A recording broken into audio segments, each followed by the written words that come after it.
Hello everyone, আসসালামু আলাইকুম। আজকে আপনাদের সাথে কাঁচকলার রেসিপি শেয়ার করব। তার জন্য আজকে আম্মু রান্না করবেন। আমি এইদিকে হলুদ দিয়ে কাঁচকলাটাকে সেদ্ধ করে নিব।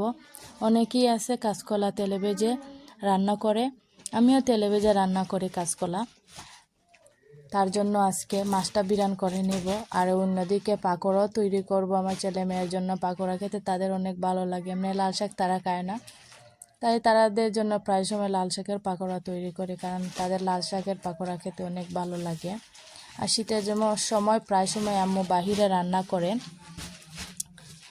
আর আমি অল্প তেলের মধ্যে আমার আম্মু দেখিয়ে দিয়েছেন যে পেঁয়াজ দিতে, তারপর হলুদের গুঁড়ো, মরিচের গুঁড়ো, ধনে গুঁড়ো, আস্ত কাঁচা মরিচ, লবণ, তারপর কাঁচকলা দিয়ে দিছি। এরপর একটু পানি দিয়ে কষিয়ে নেবেন।